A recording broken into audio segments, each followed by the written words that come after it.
Hi, I'm Laura Cox Kaplan. You're listening to She Said, She Said.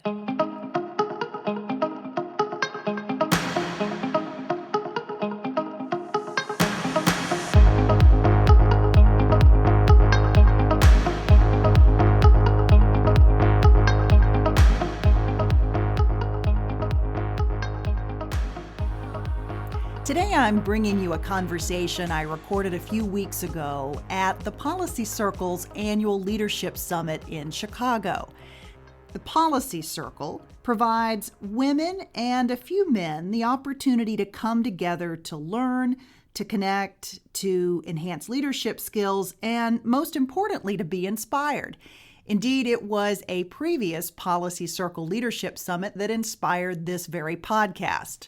Today's conversation is with Hillary Sawchuk, who is the creator and CEO of a digital content platform called A Drink With. On that platform, Hillary talks with some of the biggest influencers in business and entertainment, and today she'll share what she's learned from them, and maybe more importantly, what she's learned about herself. She launched this company as a 20-something entrepreneur. She's now in her 30s. The power that comes from our shared connections fuels our creativity and enables us to imagine new possibilities that help us innovate and solve problems. And now, my conversation with Hillary Sawchuk. Hillary, welcome to She Said, She Said. Thank you. Thanks for having me. I'm so happy to have you. Let's talk about A Drink With. What is that, and what is this business that you've built? Yeah, so A Drink With is a web publication and web series that I started 8 years ago, which the time seems like it has been a long time, but also has been really fast. It's a mix between that, but and we sit down with industry leaders, anyone really who has an inspiring success story, and we get to know them as if they're a friend, as if there aren't any cameras there, in a over a drink. And it's not just alcohol; could be a coffee or a beer, but it's all about being in just a comfortable, relaxed setting, because people really open up in a different way. I started in broadcast journalism, so I didn't feel like I was getting that type of connection when I was on the sidelines or in locker rooms. I really craved getting to know someone and that connection, and I just kind of felt like that was missing in media in 2011.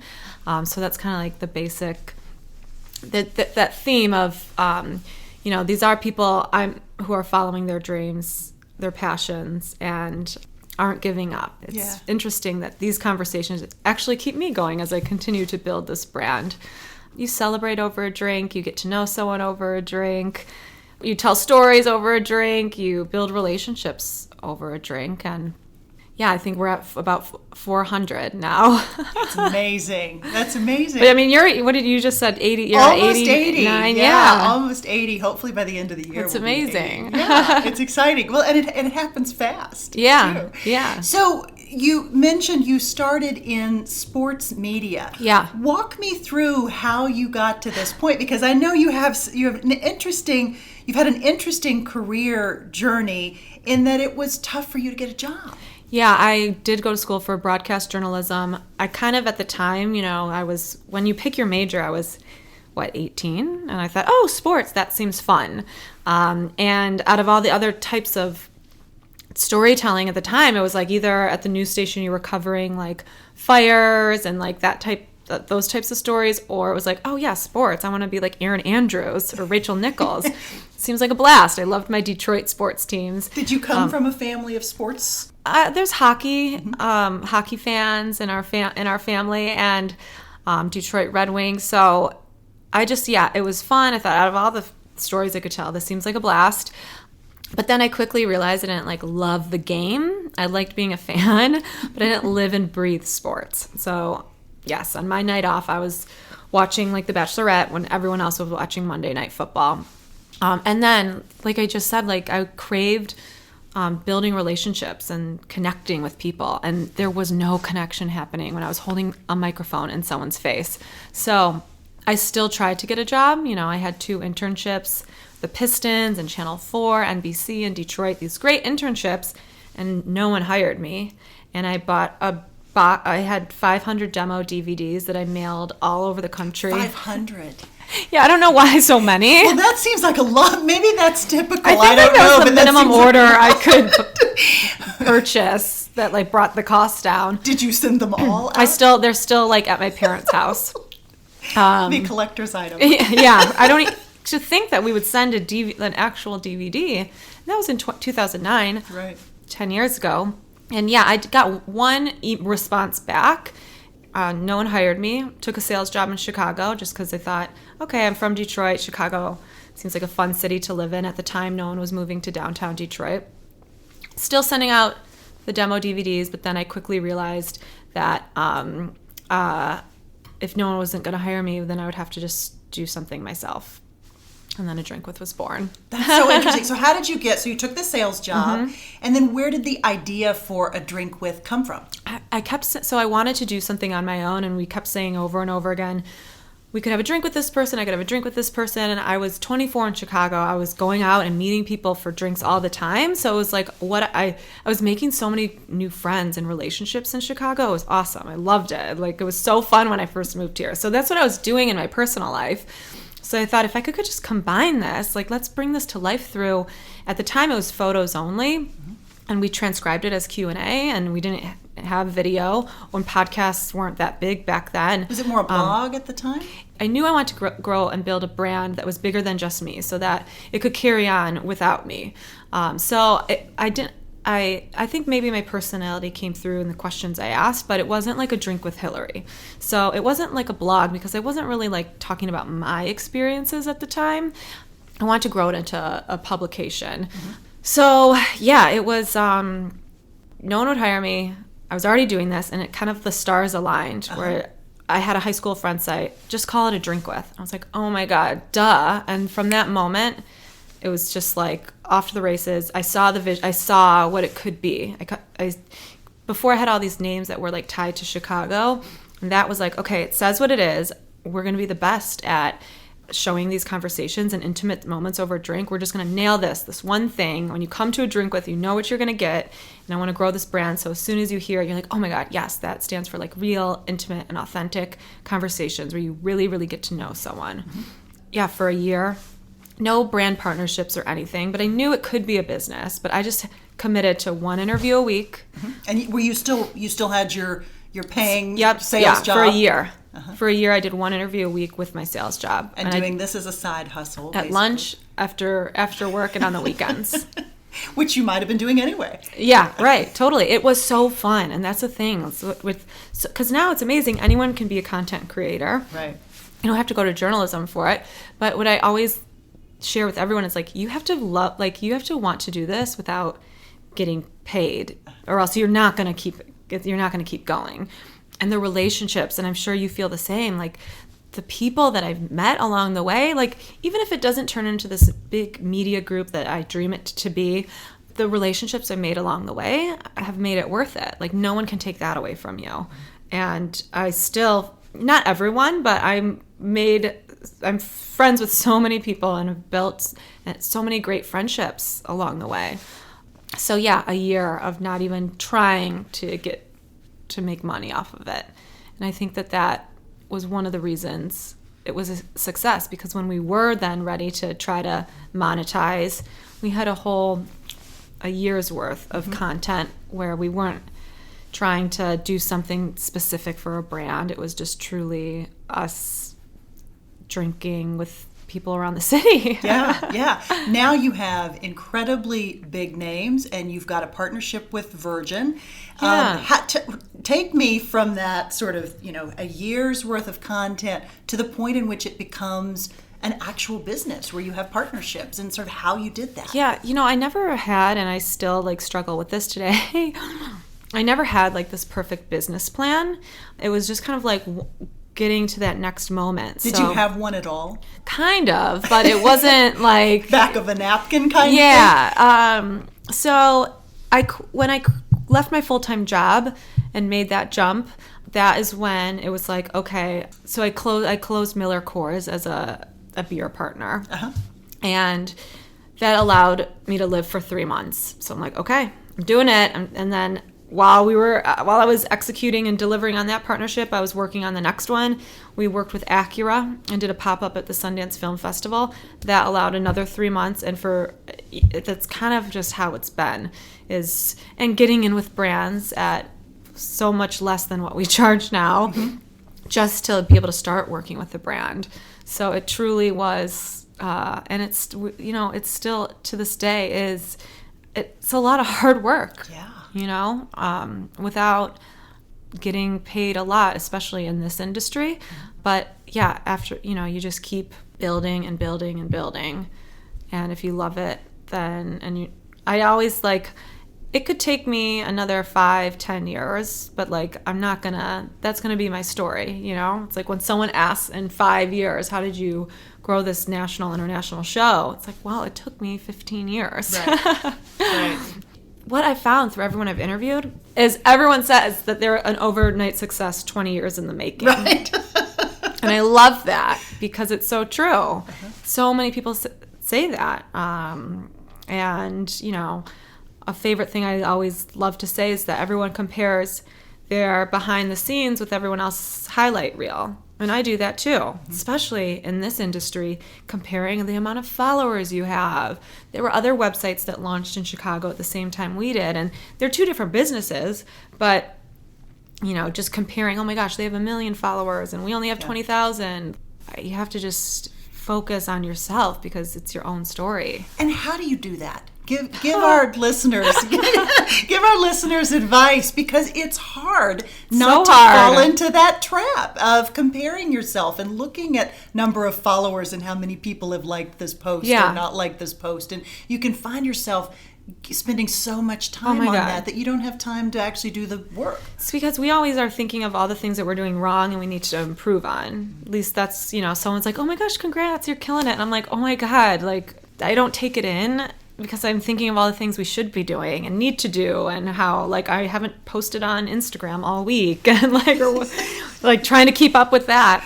It's, you can get overwhelmed. Totally. And I used to think if it brings you joy, but now I look at it differently, and I think that I think about things like what gives me energy, and to continue to do things that give you energy. So interviews make me I feel really good. I love it, and I just have to remember that feeling that I get. Or even a brand partner call.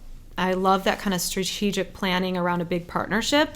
So it's all this stuff, you could be comparing yourself, and then you have one of those calls or meetings, and it's oh yeah, I remember why I love this.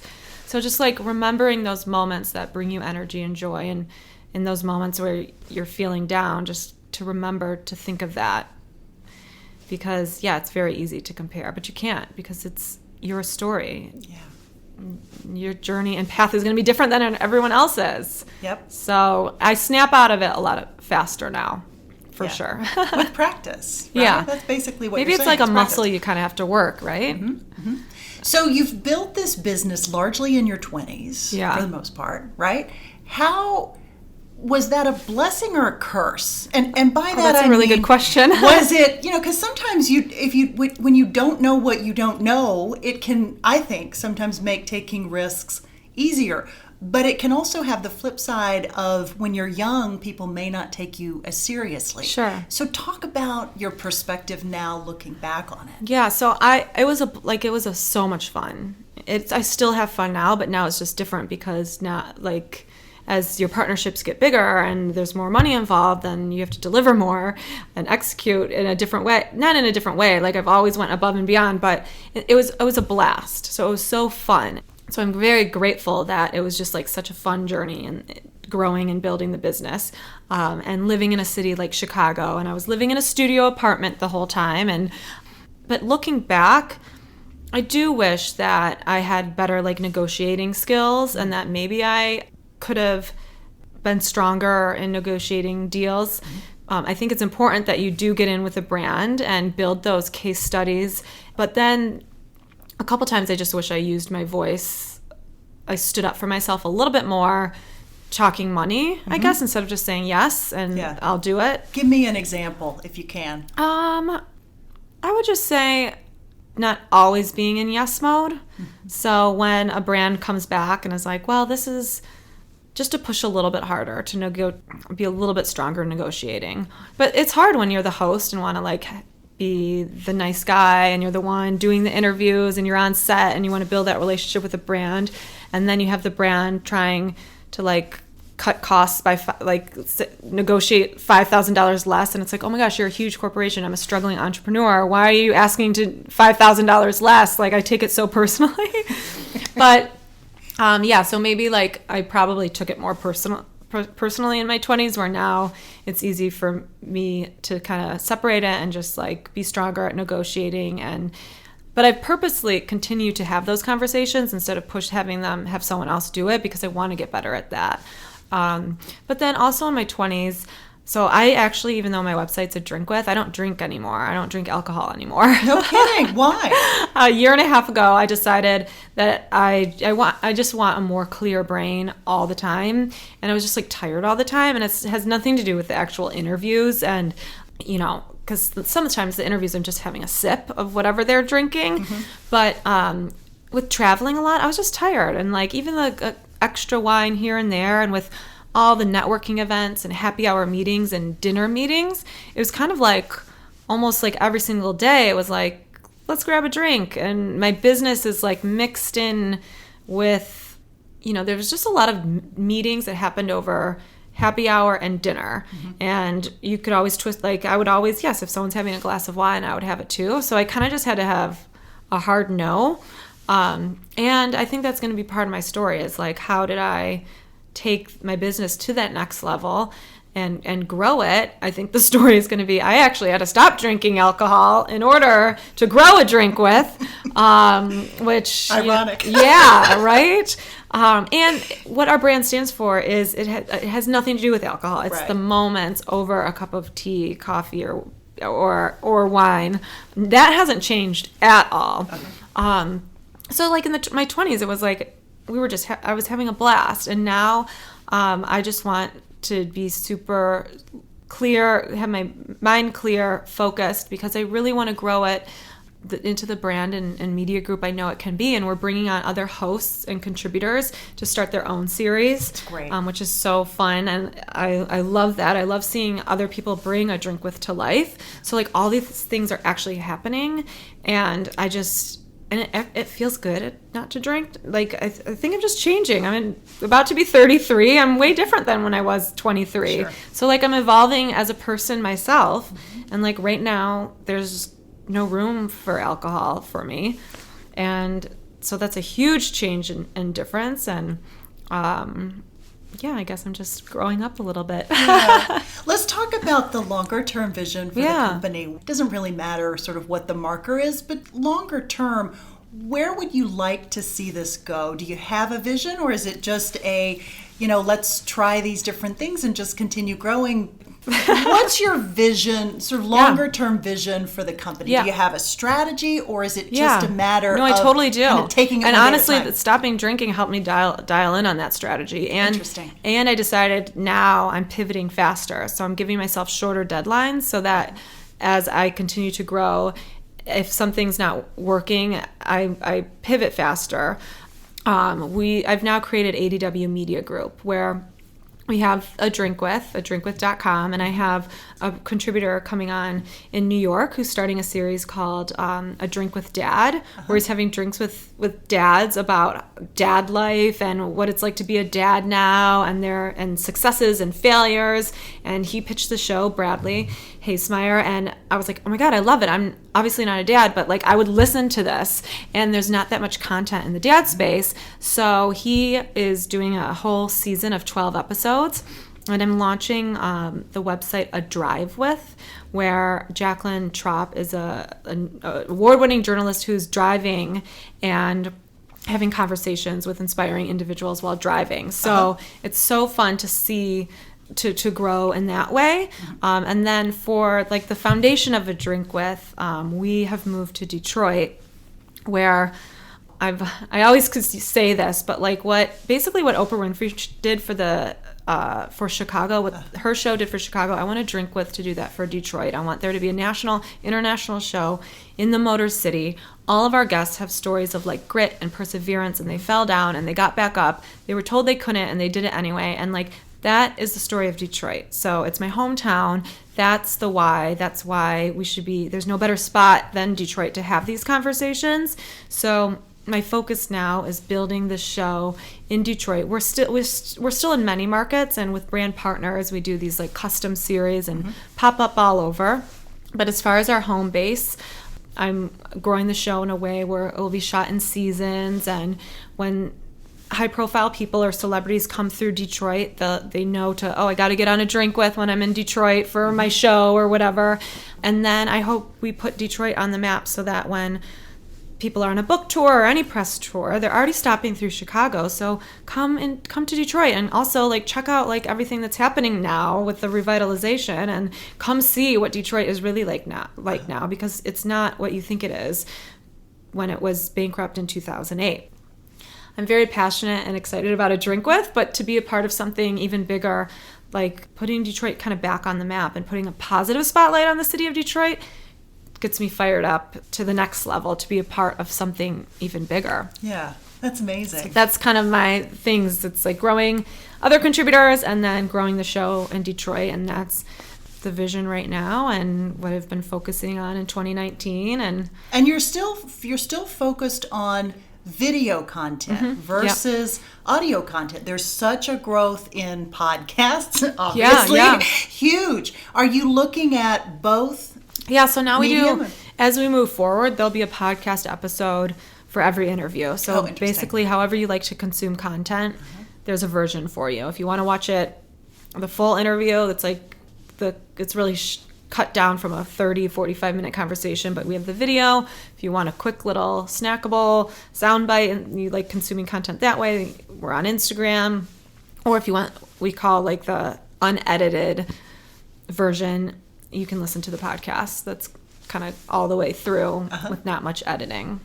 When you think about challenges maybe or habits that you have, things that maybe you struggle with, you talked about not drinking anymore in order to get that real clarity. Yeah. So as you think about the stuff that you struggle with personally, what's your issue? Everybody's got something. What's your thing? I tend to overthink a lot. I have a lot of bad habits, but overthinking would be one. Yeah. I do take a lot of things personally. So like if I expect that I'm going to be friends with everyone I interview. Not expect, but like... Yeah, I get it. I just want it. If I'm asking them to be on the show, it's like I kind of already want to be friends with you. So if I don't get that personal connection in the interview, I'm like, oh, bummer. But if I leave an interview, I'm like, oh, man, I just didn't feel like we really connected. It bums me out. But also I have to remember you never know what is going on in their day, and they could be on a press tour and back-to-back interviews, and so I guess I'm kind of over that. But personally, the more busy I am, the more productive I am. What I love about the job is that no day is the same. But yeah, you kind of just have to motivate yourself. So, and I have a lot of support, family, friends. I'm never feel like I'm the only one that believes in myself, but you also do really have to believe in yourself, and on those days where you feel like you suck as an interviewer, because it's weird. Like sometimes I do get nervous, and I don't feel like I'm the greatest interviewer, and then I'm like, what am I doing? Do you have a process that you go? I completely hear you. I think everybody goes through that. You have self-doubt. Yes, your confidence it is a lot, wanes for whatever reason. Maybe it was something you ate. Maybe you're hormonal. Who knows what causes it? But there are days that you wake up and you're just like, gosh, I don't really feel like I'm all that good at it. So what do you do knowing that those moments are going to come? What's your strategy or your toolkit for bouncing back? I still think I'm working on that, because there's so many times where I don't think I'm the best at interviewing. But then, tying back to what I said before, is I just remember how much I enjoy it and the feeling I get after. It's almost like I get this high after, and then I want to do it again. So I'll have anxiety leading up to it, and then mid-conversation I'm having fun, and then after I cannot wait for the next. Yeah. So it's like you go through all the bad stuff for that one moment.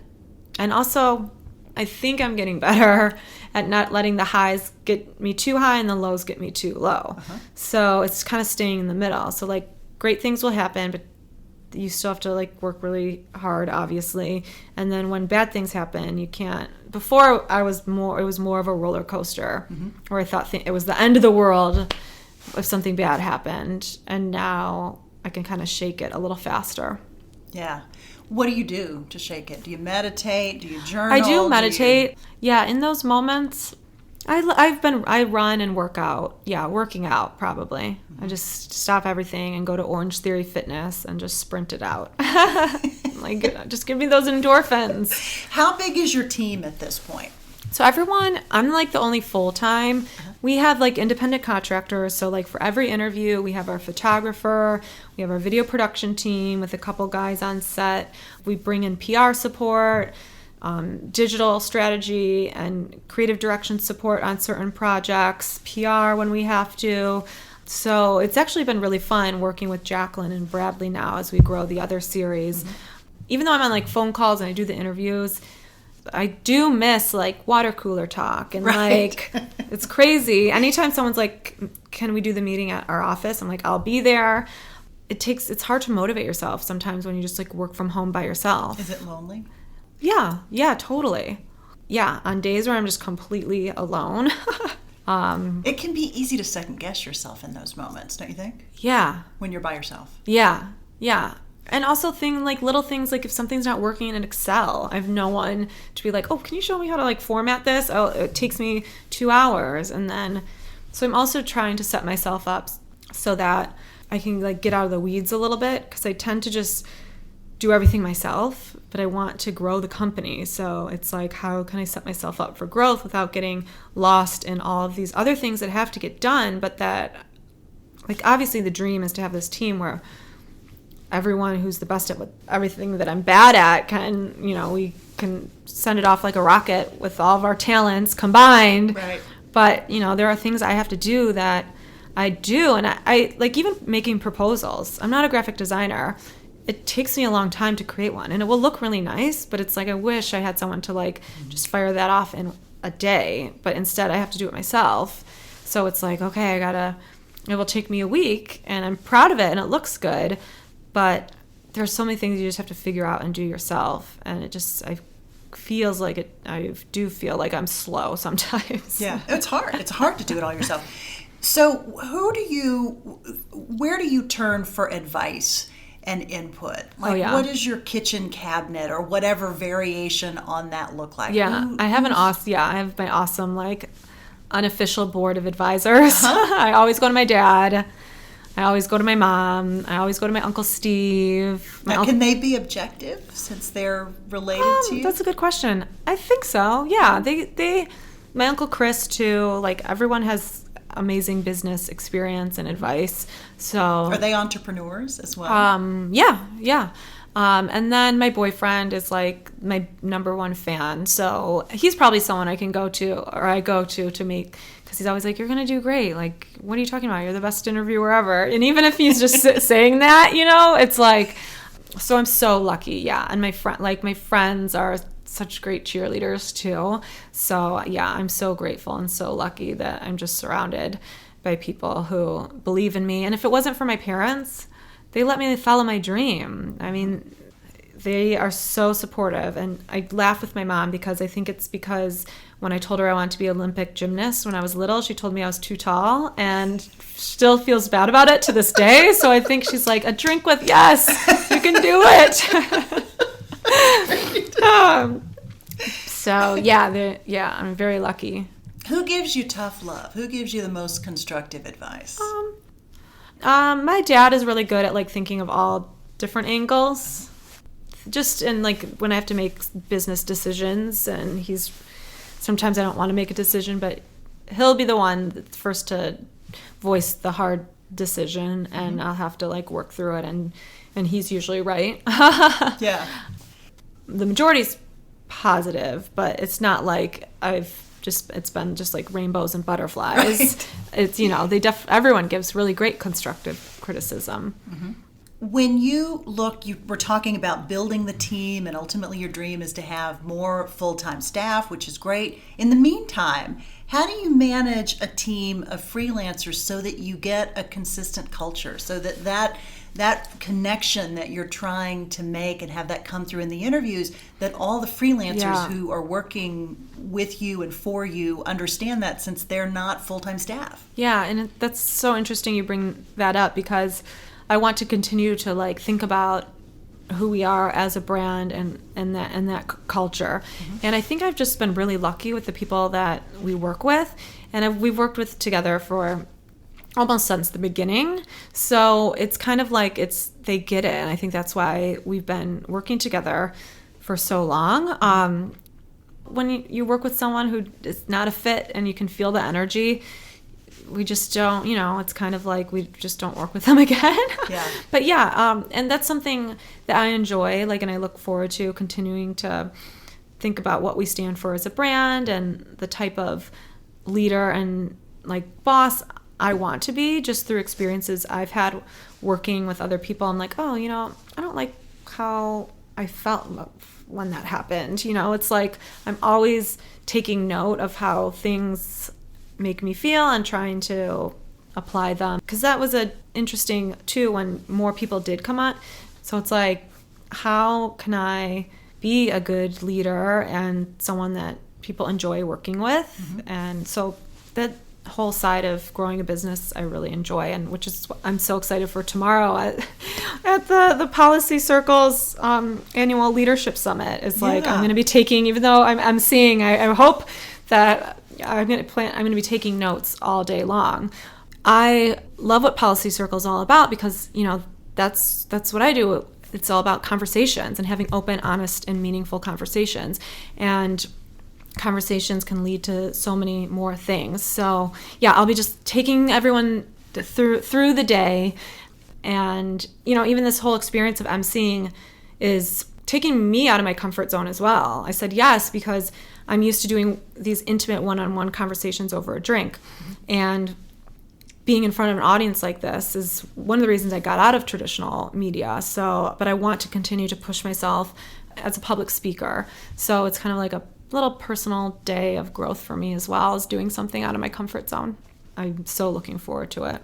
Yeah, it's going to be amazing. So the fact that you've had an opportunity to talk with such amazing people, can you look back and say, here's like one or two or three things that I learned that totally. I continue to carry with me? What would those things be? You think people have it figured out, but then you find out that they're nervous or they don't feel like they know what they're doing. So to hear someone who you look at and they seem like they've reached success, and to hear them say that, it's like it's nice to hear that even someone who looks like they have it figured out feels the same feelings that you feel too.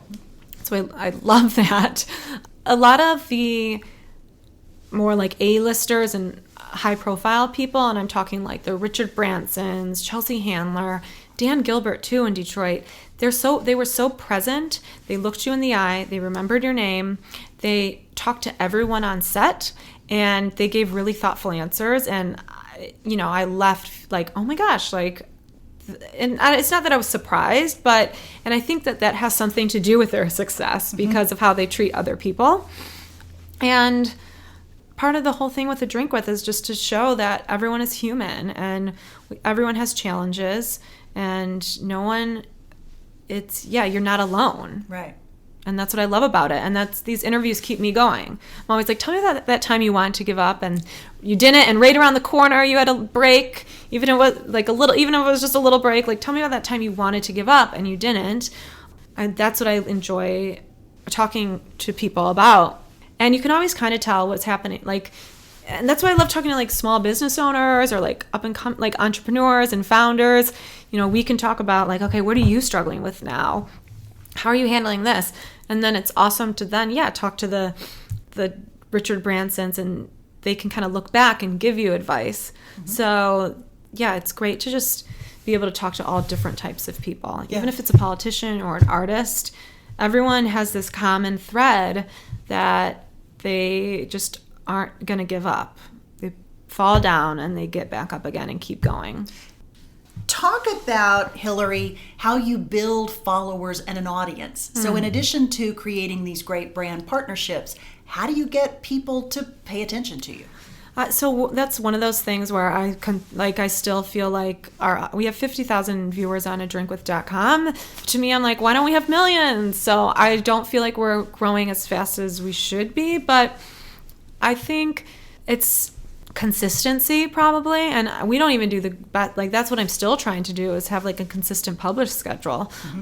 So I think consistency is important, and I do think it's important to be creating content that is not necessarily branded content right out of the gate. You have to define your brand and who you are, and your brand personality, and create out of loving to create. And I hate to say like, oh, the put it out there and like the views will come, because they don't necessarily like it's been 8 years and I'm like, keep coming please, because we've just been growing by like organically and by word of mouth.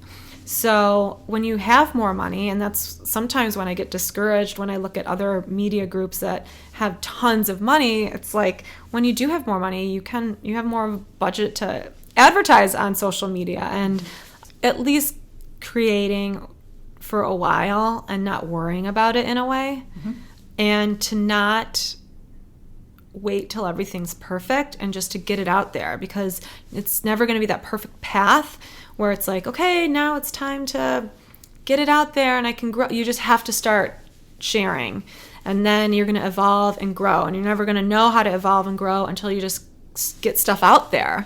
And then being engaged on Instagram, following people, commenting on their posts, creating a community, keeping in mind the kind of community you want to create online. Who are you speaking to?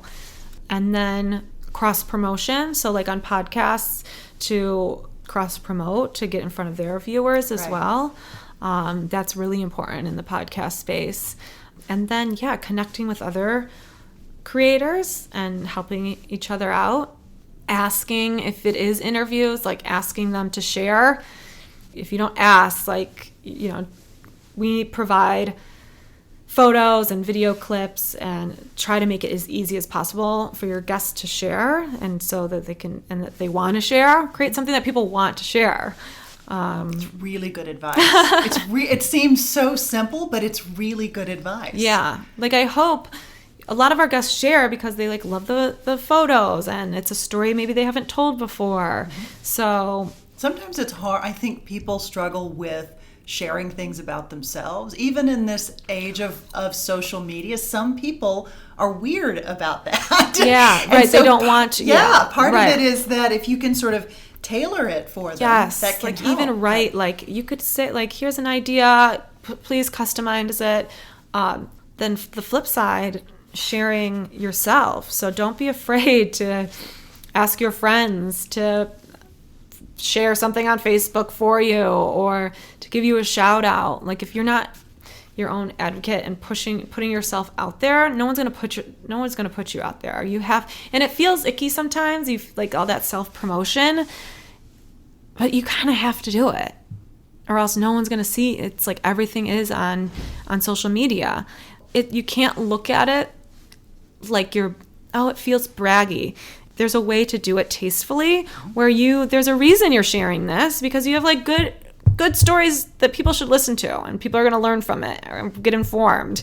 So you can't be afraid to just share. And you might think, why am I posting a photo of myself? But it's kind of like, you just got, everyone's doing, like, that's the game. Like, you have to decide in a way. There was a moment where it's like, either I'm going to play this game or I'm not.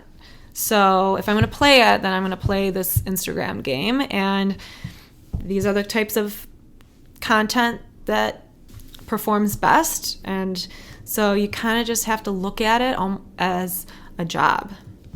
And if you don't want it on your personal channels, then do it from your brand channel. But it is a job. Social media is a job. Yeah, really good advice. No, it's great advice. You are absolutely right. And it's hard. We ask everyone who comes on the podcast for a single piece of advice, a life hack, or a mantra. What would that be?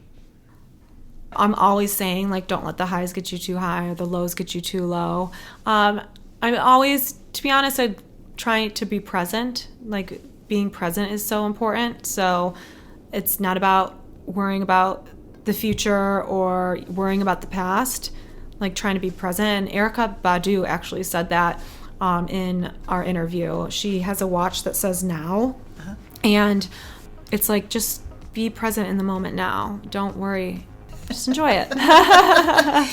Yeah, it's awesome. Hillary, thank you so much. I loved this it. was so awesome. I can't wait to listen to more of your interviews too. Thank you. So great questions. Thank you so much. Well, I loved it, and we've made new friends. Yeah, totally.